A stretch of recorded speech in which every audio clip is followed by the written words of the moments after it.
Nonton TV, tapi tidak ada sinyal. Dengar di luar banyak suara teriakan. Dia buka pintu ke balkon. Lihat orang berlarian kabur. Dari atas ada helikopter menabrak gedung. Wanita di bawah, lari dan menggigit orang lain. Ia mulai kaget dan ketakutan. Tiba-tiba ada pria masuk ke dalam. Di lehernya ada luka. Dengan rasa sakit masuk ke dalam WC. Ia tanpa berpikir panjang, langsung pegang pisau untuk jaga diri. TV ada siaran berita. Jenis penyakit ini mudah tertular. Yang tertular matanya akan memerah. Pria yang keluar dari WC mulai bertingkah aneh. Ia langsung mendorong dia keluar. Di luar banyak darah. Namanya Aidan. Ia langsung menghubungi keluarganya, tapi teleponnya tidak aktif. Hanya mendapat SMS. Keluarganya menyuruhnya untuk berjuang hidup, menjaga diri sendiri. Waktu berlalu cepat, sudah setengah bulan. Kota mulai tidak ada air dan listrik. Ia juga mulai kehabisan makanan. Di luar masih ada asap. Ia pikir diam di kamar bisa menyelamatkannya. Tapi ada kejadian paling menyeramkan. Ada seseorang dari lubang atapnya masuk. Berbahaya. Ia membawa tongkat baseball dan mengetuknya, dan menutup lubangnya pakai papan meluncur. Tidak menyerah, ia berhasil telepon ayahnya. Adik perempuannya sudah berhasil mengamankan diri. Tapi orang tuanya terjebak di kantor. Mereka minta ia untuk menghubungi adiknya. Belum selesai bicara, terdengar suara teriakan.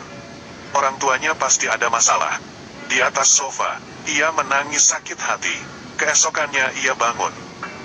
Mulai putus harapan dan mau gantung diri. Di saat bersamaan, ia melihat seorang Eva di seberang. Sejak munculnya virus zombie, ia tidak melihat ada yang hidup satupun. Dengan senang tanpa sengaja menendang kursi. Untungnya ikatan di atas lepas. Ia jatuh dan lari ke balkon. Ia mulai ada harapan. Eva juga sadar. Keduanya dari jendela saling menulis. Tanya kabar. Saling merayakan. Ia sudah hidup sendiri sangat lama. Saat mereka asik mengobrol, tiba-tiba Eva itu melihat sesuatu dan menutup gorden jendelanya. Janjian besok ketemu lagi. Malamnya, di luar hujan deras. Ia mengeluarkan alat masak menampung air. Mandi di depan balkon. Keesokan harinya, ia tidak perlu ngobrol dari jendela. Ia membuat teleporter untuknya. Saat sudah sampai ke Eva itu, tiba-tiba ada seorang pria loncat mengarah ke balkon Eva.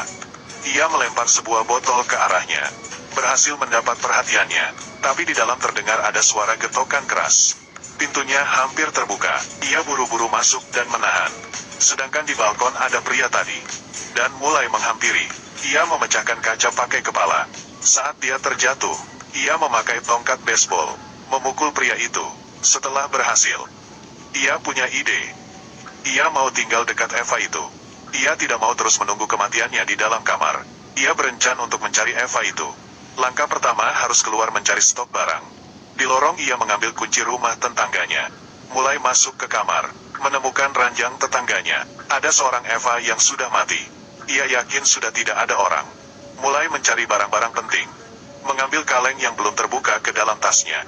Di bawah ranjang ada tali. Saat sedang ambil, terlihat sepasang kaki masuk. Ternyata tetangganya yang lain, karena sudah berpengalaman, mengambil palu, dan langsung menusuknya. Saat ia kembali ke rumah, mulai melihat ada sepasang walkie-talkie. Ia pakai spray.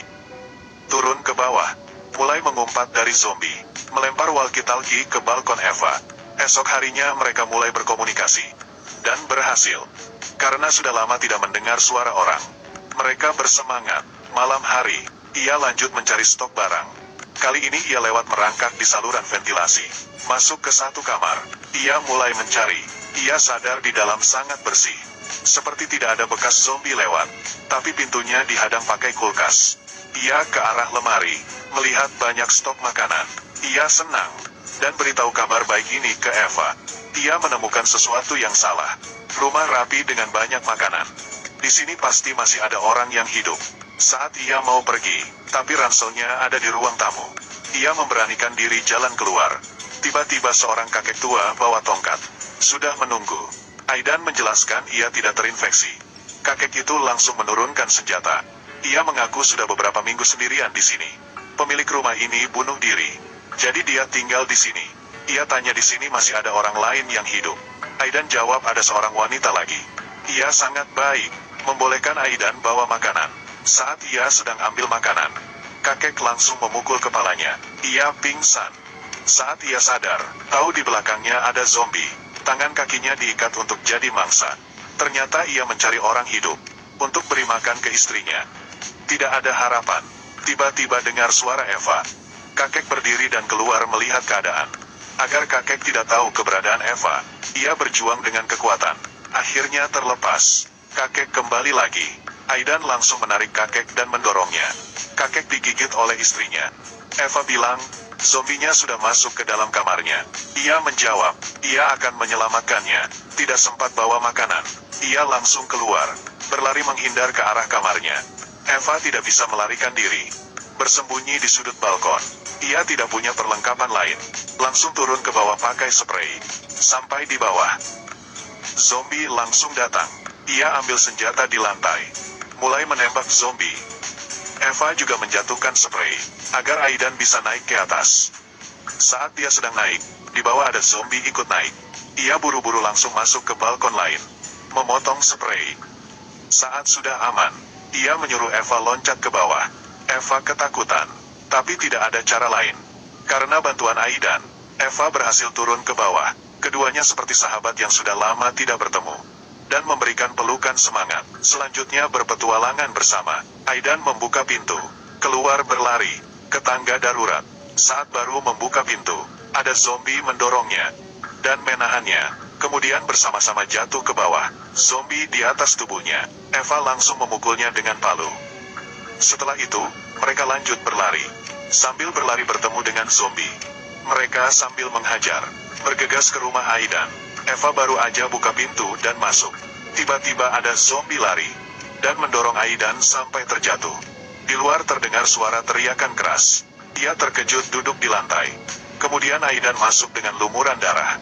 Ia memberikan Eva sebuah batang kayu untuk membuat jarak di antara mereka. Ia membuka baju sambil berdiri di balkon. Kalau ia tergigit, ia akan langsung loncat dari sini. Untungnya dia tidak tergigit. Bajunya berlumur darah zombie.